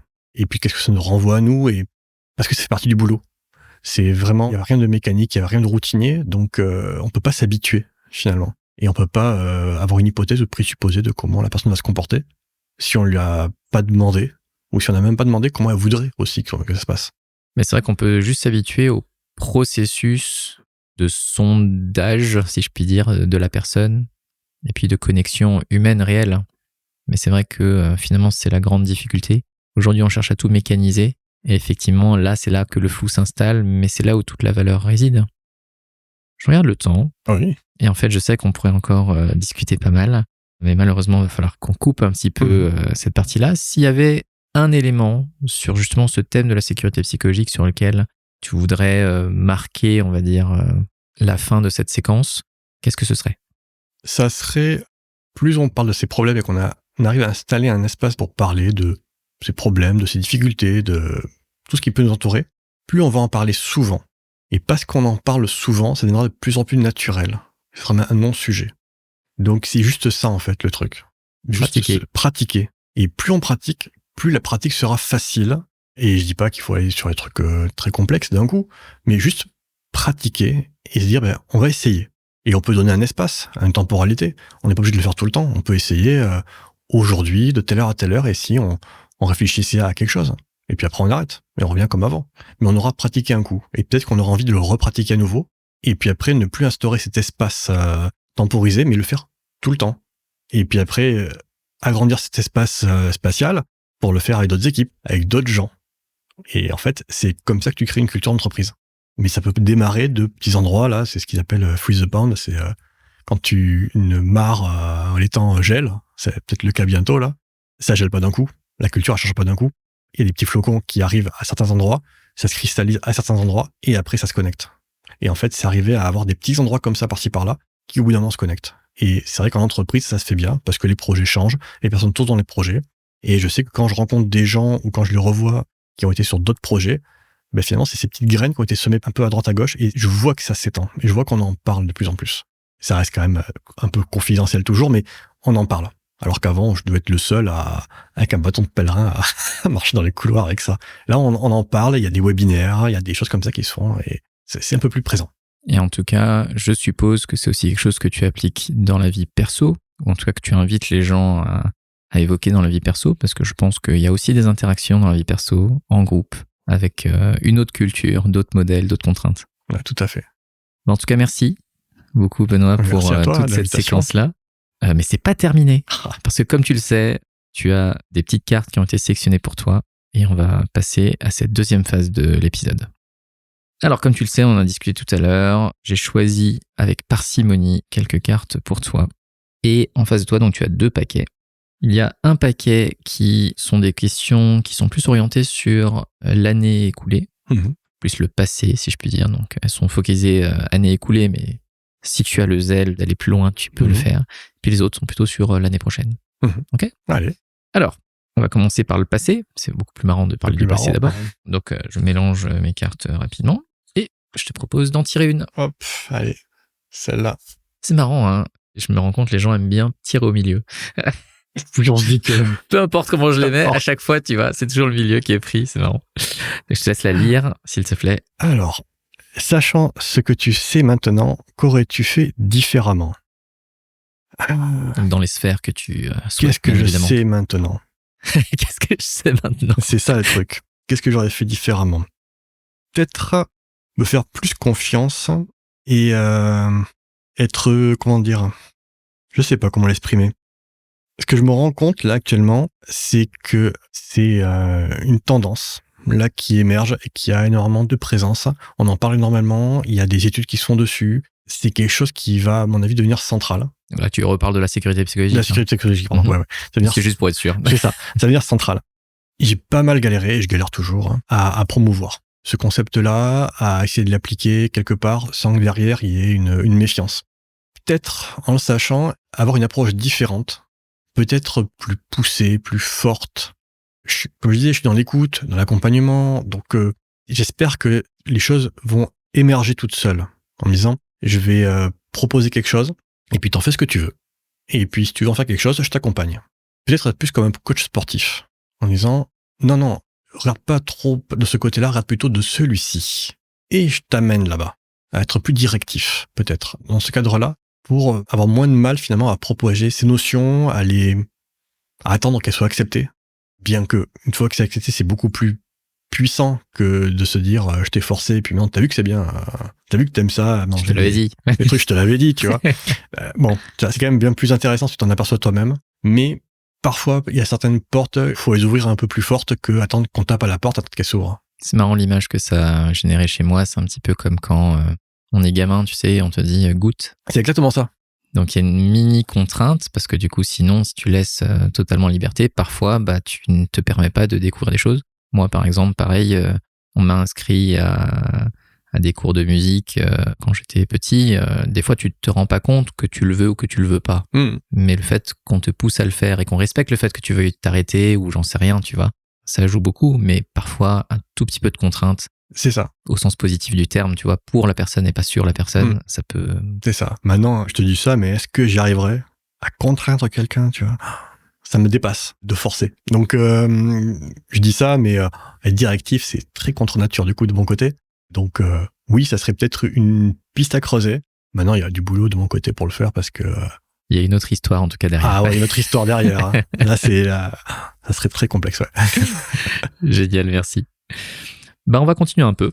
Et ce que je te propose, c'est que tu vas en tirer 2. Je remélange. Si tu veux reprendre le milieu existe, ça encore une fois. Milieu. Mais tu vas en choisir 2. Tu vas lire les 2 et puis tu choisiras laquelle, à laquelle tu veux répondre. Ah, ben les 2 du milieu. Les 2 Non, allez, celle d'à côté. Oh là là, tu fais le fou là. Ah, le fou. Est-ce que tu peux nous lire les 2, Amina? Quelle a été ton expérience la plus palpitante? Qui t'a le plus inspiré? Est-ce qu'il y en a une, du coup, qui t'inspire plus que l'autre? Compliqué de choisir. Si vraiment tu le sens, tu réponds aux 2, hein, tu sais. Hein. Ouais, ça va être connexe en fait. Ça va être connexe. Okay. Ça va être connexe. C'est plus pour la personne qui m'a le plus inspiré, en fait. Mais on a déjà un petit peu parlé en plus. Et ça va rejoindre l'expérience. Comme je t'ai dit, j'ai une partie de ma carrière où je suis devenu formateur. J'ai décidé d'être formateur.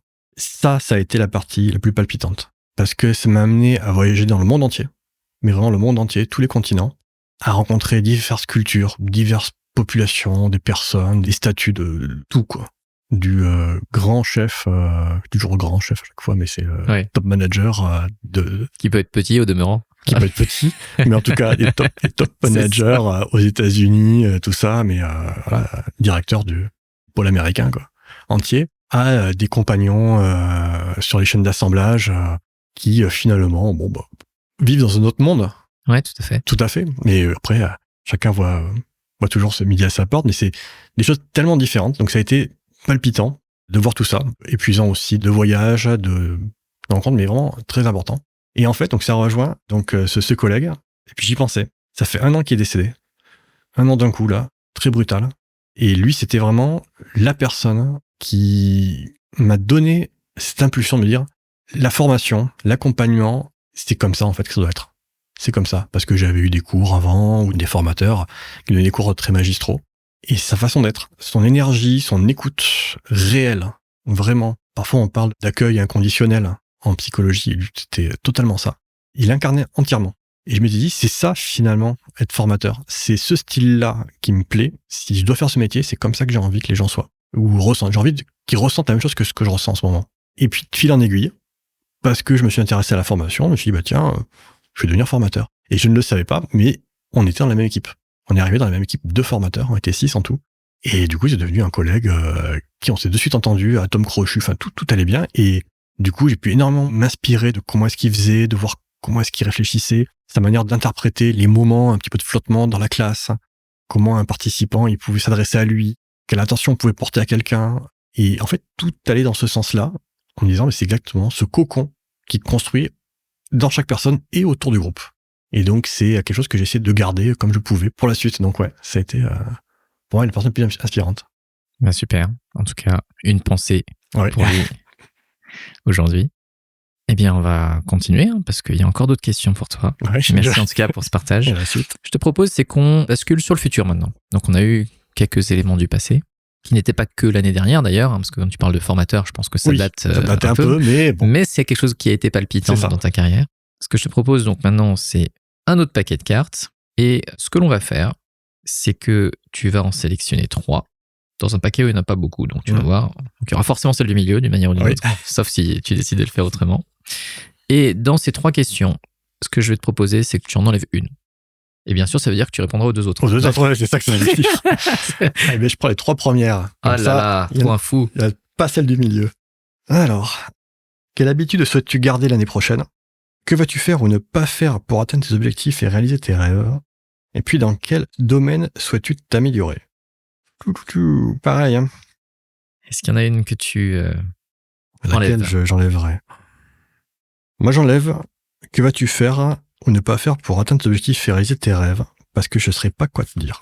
tout simplement. Je ne sais pas quoi te répondre. Ouais, je me projette pas comme ça. Donc, je ne saurais pas te le dire. Laquelle en premier? Quelle habitude souhaites-tu garder l'année prochaine? Moi, c'est être curieux.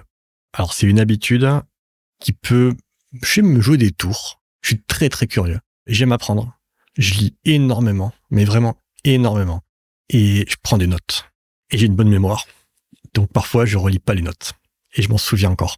Donc, ça peut être très agaçant. Alors, c'est une très bonne habitude parce que du coup, je peux synthétiser beaucoup de choses. Je peux être assez proactif sur des sujets. Et ça peut être très embêtant. Et ça, j'essaie de me soigner là-dessus parce que du coup, je peux être très pénible autour de moi. Ça fait faire un peu le monsieur je sais tout, ou qui réponds toujours à tout. Et ça peut être très délicat, et ça je le sais, quand on exprime une opinion différente de la mienne. De suite dans ma tête, j'ai tous les arguments de pourquoi je pense pas comme cette personne. Donc c'est argumenté. C'est ça qui est horrible. C'est-à-dire qu'en face, si la personne ne s'est pas préparée, moi je peux partager des arguments qui peuvent paraître comme non, t'as tort et moi j'ai raison, patati patata. Alors qu'en fait, c'est non, c'est dans mon esprit, c'est j'ai lu ça, t'es en train de me dire autre chose, explique-moi pourquoi c'est différent de ma vision, parce que j'ai envie de mettre à jour ce que je pense.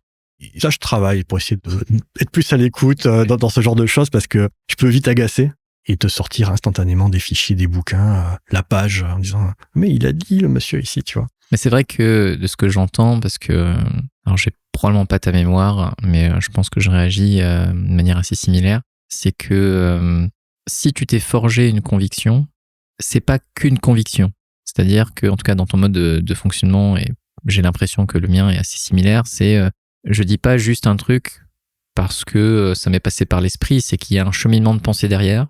Soit il est baqué alors par les études, mais encore une fois, moi j'ai un regard un peu critique sur les études parce que je considère que c'est rarement une vérité, mais par contre, c'est des gens qui ont fait l'exercice aussi et qui s'avèrent souvent aller dans mon sens par rapport à une intuition, donc je mets un pied dessus, mais il y a une dimension où voilà pourquoi est-ce que je pense que ce truc-là, c'est la bonne réponse ou celle qui est la plus proche de ce qu'on cherche. Quand des fois en face, t'as une personne qui te dit juste c'est comme ça, et c'est ça. Là c'est dur. Ah, c'est dur, c'est infernal. Mais je réagis moins bien. Moins mal. Moins bien. Tu vois, mieux. Je réagis mieux. Ouais. J'essaie de réagir mieux par rapport à ça, parce que, ouais. Je dis non, mais c'est comme ça, je pense que c'est comme ça. Ok. Horrible. Quand tu sais que tu t'es forgé une opinion, que tu as réfléchi là-dessus, et qu'en face, tu pourras pas en discuter. Oui, c'est ça. C'est très frustrant. Mais par contre, rester curieux, ça, ouais, je pourrais pas. C'est dans ma nature, et c'est pour moi l'habitude à garder qui fait que je peux être pertinent à certains moments. Plus que d'autres. Super. Et après, dans quel domaine souhaites-tu t'améliorer? Ça aussi, je pense que ça va rejoindre tout ce qui est psychologie, je dirais, de groupe, comprendre mieux les interactions avec les personnes, comprendre mieux comment finalement une tension ou un conflit peut s'installer, alors qu'il n'y a pas forcément de raison. Pourquoi est-ce que certains sujets peuvent être clivants? Pas le sujet lui-même, mais qu'est-ce que ça fait en nous? Quand un sujet est clivant, quand il y a une interaction, quand il y a un conflit, qu'est-ce qui fait qu'on peut s'emporter? Qu'est-ce qu'on fait qu'on réagit de telle manière? Donc, quel comportement on peut avoir? Donc, ça rejoint un peu les psychologies sociales, des choses comme ça, de groupe sur ce genre de thématiques qui m'intéressent en ce moment-là, que j'essaie de creuser, parce que du coup, ça, c'est pas exactement pareil, mais ça fait écho, et souvent, quand je lis des bouquins qui ont 50 ans, je me dis, mais en fait, ils parlent de mes projets actuels. Alors qu'en fait, ils parlent de groupes lambda, de gens, mais sur cet œil de quel comportement on adopte face à une situation donnée. Et en fait, on aperçoit que on n'a pas trop changé, on n'a pas trop évolué l'humanité. Malheureusement, ouais. Il y a plein de choses qui sont écrites depuis longtemps qui se révèlent toujours d'actualité. Ces petits sujets-là que j'essaie de creuser en ce moment. Et puis tout ce qui est diversité, équité, inclusion. Ça, c'est les sujets qui m'intéressent énormément pour essayer d'aller au-delà de juste ces mots-là, juste de les clichés qu'on peut avoir. Et se dire, c'est bien beau de le dire, c'est bien beau d'avoir une volonté, mais je fais quoi, moi? Je fais quoi demain? Est-ce que quand j'envoie un mail, je dois y penser à ce genre de choses? Et la réponse, c'est oui. Mais du coup, comment je fais? Au-delà de l'injonction, comment est-ce qu'on passe vraiment à l'action? Ou de la bienséance, ou le politiquement correct qu'on pourrait avoir en disant, évidemment, qu'on inclut tout le monde. Ah, mais comment tu fais au quotidien? C'est l'évidemment qui fait la différence. C'est l'évidemment qui fait la différence. Et oui, mais t'as fait quoi hier? Tu vois, et c'est pas que tu fais, c'est t'as fait quoi hier? Tu fais quoi aujourd'hui? Pour t'assurer que ta décision que tu viens de prendre ou le discours que tu viens d'avoir a été inclusif. Mais du coup, ça peut être clivant aussi. Ouais, tout à fait, ouais. Donc c'est tout ce truc-là, à essayer de comprendre comment est-ce qu'on peut faire changer les choses, en prenant en considération que certains ne veulent pas changer. ou changeront de manière différente à laquelle on pensait. Donc c'est le changement ou pas, mais comment est-ce que je peux amorcer quelque chose sans forcément contraindre. Donc ça revient un peu à l'idée du début, est-ce que je peux changer, et c'est arriver à le faire sans contraindre, sans qu'il y ait de relation dominé-dominant. Oui, ça, je comprends. Très important pour moi. Je n'ai pas de coercition là-dessus. En tout cas, ce sera probablement une conversation qu'on aura dans le futur. Oui. Parce que ça, c'est un sujet qui me passionne.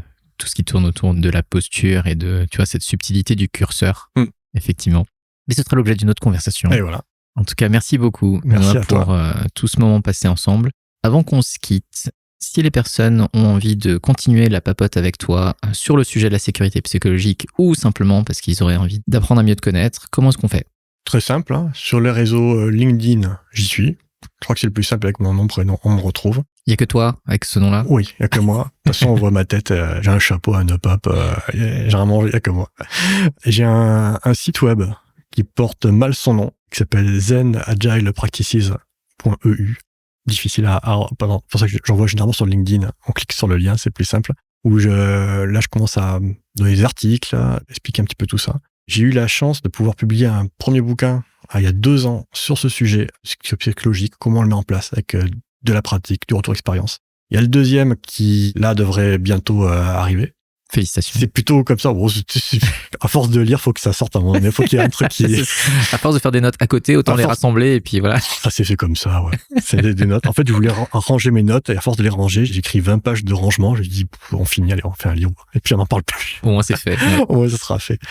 Et oui, sur ça. Et puis après, j'essaie de tourner autant que je peux dans des conférences, des événements pour en parler. Donc après, facile. C'est très facile pour savoir où je suis. C'est au stand où il y a à manger, entre les conférences. Généralement, je suis pas loin. Et j'attends que, voilà, si quelqu'un se présente et on parle, on peut parler très longtemps ensemble. C'est un échange impromptu. Super. Merci en tout cas. Merci à toi. Pour ce temps. Et puis, à la prochaine. À la prochaine. Salut.